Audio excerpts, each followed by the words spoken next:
Hey, what's up everybody? Dustin here with Rocky Mountain ATV MC, and today I'll be showing you how to replace the fork seals on the WP Xplor Fork.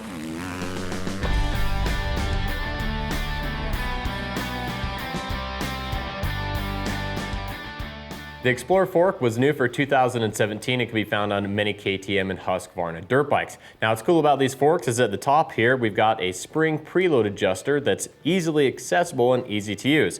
Now the left fork is responsible for our compression dampening adjustment, while the right fork is responsible for the rebound dampening adjustment. Now when it comes to rebuilding these forks, the process is going to be the exact same for each fork. So let's show you how to do it. To do this job, you will want to have some rubber gloves, safety glasses, rags, and some contact cleaner, as well as 48mm fork seal driver, 48mm fork seal bullet, a pick, flathead screwdriver, 17mm Allen socket, 3/8" drive ratchet, 24mm open-ended hand wrench, as well as a 50mm fork cap wrench, and the Tusk Xplor preload cap wrench. Now here we do have some replacement fork seals from Tusk, and we do carry many aftermarket and OEM options. Then we have some fork seal grease.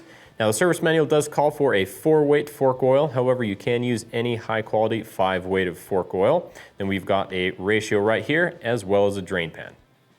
To begin, you will want to start out with some clean forks to avoid getting any dirt or debris inside of it during the rebuild process. Then you will also want to lay out some rags so that you can lay out the parts as they are removed from the forks.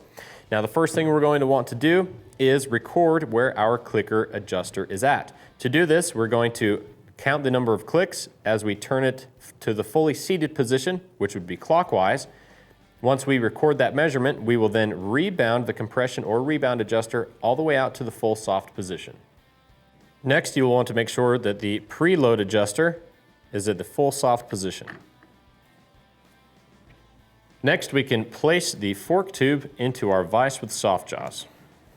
Then we can take our fork cap wrench and crack loose the fork cap.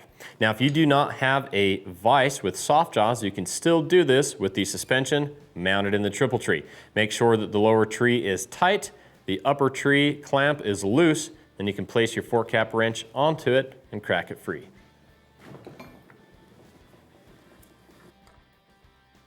Now we can remove the fork from the vise.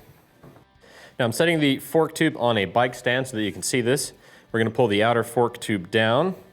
We're going to pull the spring down until we can access the lock nut there.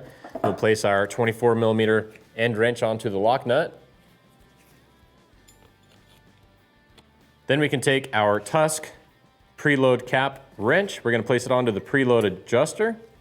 Then we'll hold the lock nut, the wrench that's on the lock nut, in a fixed position. And then we will break free the fork cap from the lock nut. Now this is important that we perform the process in this way, and I will explain that to you here in just a moment.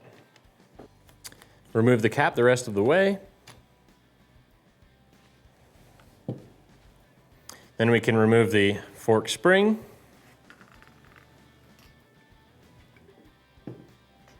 Then remove the adjuster rod. Then we can pour out the fork oil into our drain pan. You will want to cycle the rod in and out several times to remove all of the fork oil.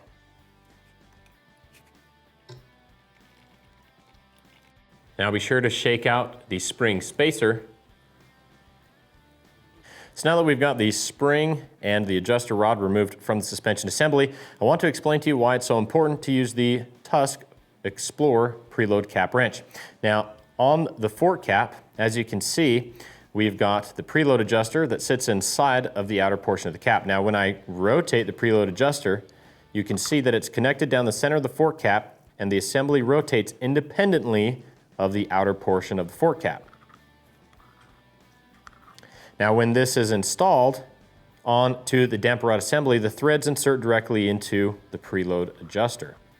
Now if we were to try and remove the fork cap without using the tool, we would put unnecessary pressure on the components that are inside of this, inside of the preload adjuster, and we can run the risk of damaging the components inside.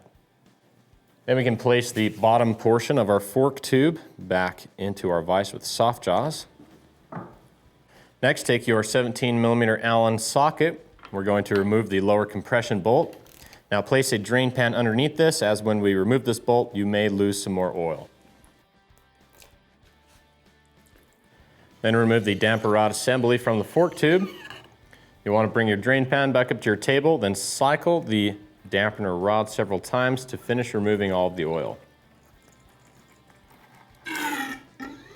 Then set it down on the table. Then we can remove the fork tube from our vise. We're going to place it onto our table. Then we can take our flathead screwdriver. We're going to wedge it in between the outer tube and the dust seal. Then with using a twisting motion, we're going to pry the dust seal away from the fork tube's body. Slide the dust seal down and out of the way. Then use your pick tool to remove the snap ring.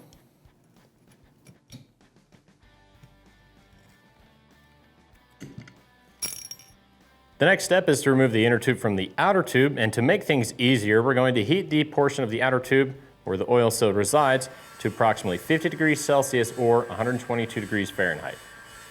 Then we can slide hammer the inner tube out from the outer tube. Now it's going to take a considerable amount of force to do this, so just kind of keep that in mind while you're doing this.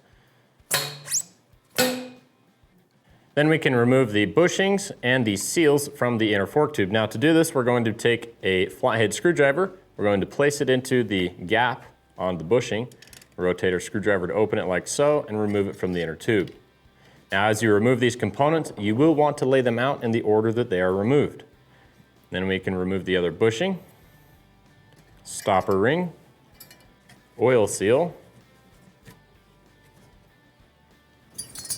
snap ring, and dust seal. With the forks disassembled, clean and inspect all of the components. Now when it comes to inspecting your parts, you want to pay special attention to your inner fork tube. You want to be looking for any nicks, dents, or scratches. So take your fingernail, run it along the length of the fork tube, and anything that can catch your fingernail has the potential to compromise your oil seal. Now if you do have any of those present, you will want to use some Scotch Brite and or emery cloth to buff it out. Now when it comes to inspecting your guide bushings, the inner guide bushing as well as the outer guide bushing will have Teflon. The outer guide bushing will have it on the inner diameter, and the inner will have it on the outer diameter.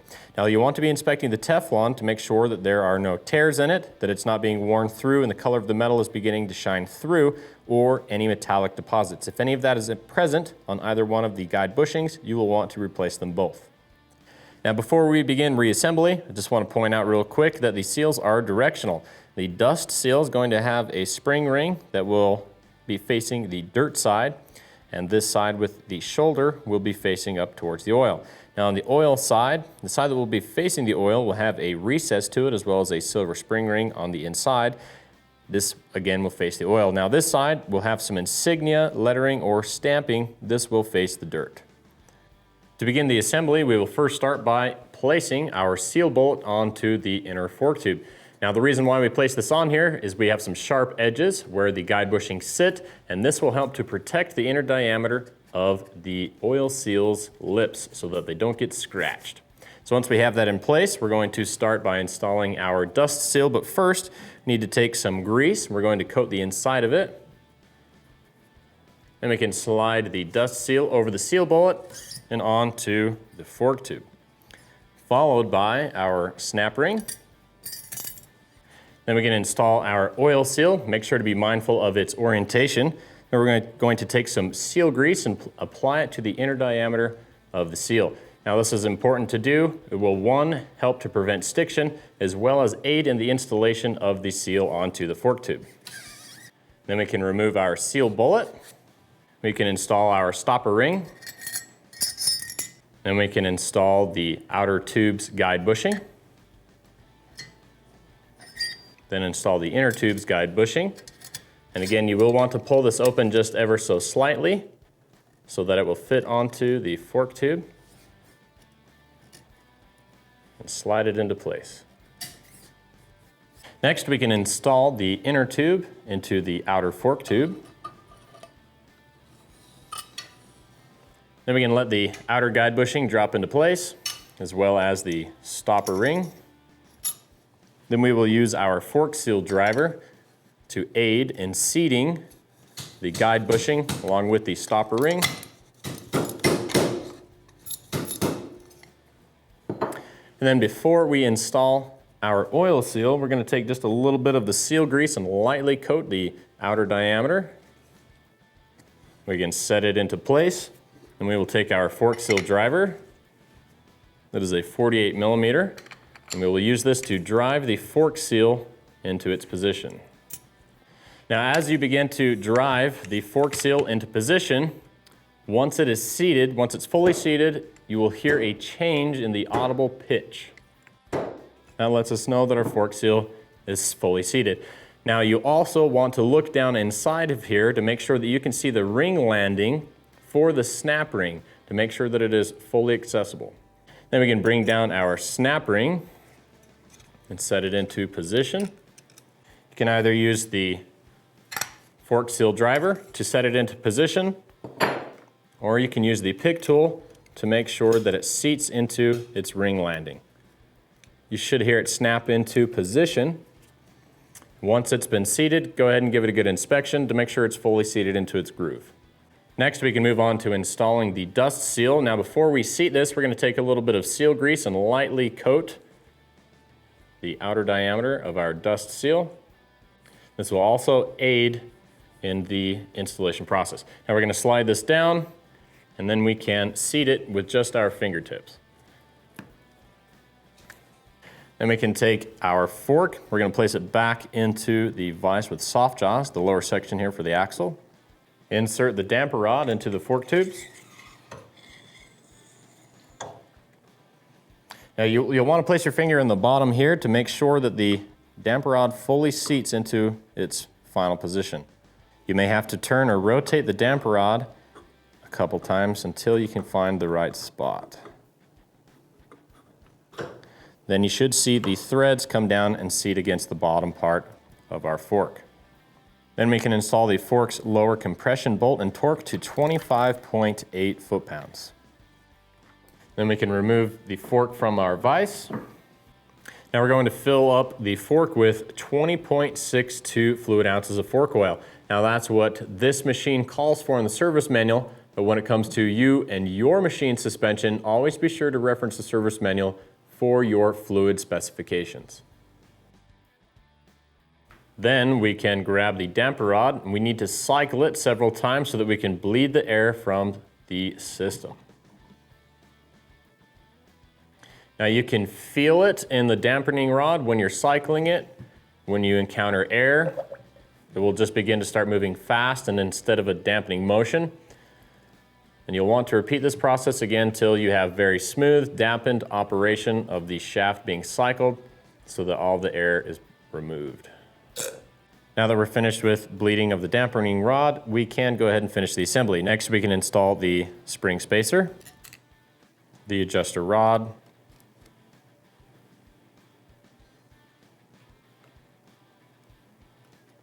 make sure that it's seated inside of there. Now before we install the spring, we're going to hold on to the damper rod itself, and we're going to take the lock nut assembly, we're going to rotate it clockwise, or tighten it, bring it down on the threads about 1 turn. Now what this is going to do is it's going to create a gap once our fork cap is installed. Now we need to have the fork cap completely installed and bottomed out onto this part of the damper rod, and then we will bring the lock nut up to the fork cap. Install the spring. Now this part might be a little bit tricky. We need to be able to pull down on the spring, hold on to the damper rod assembly, then we're going to thread on the fork cap.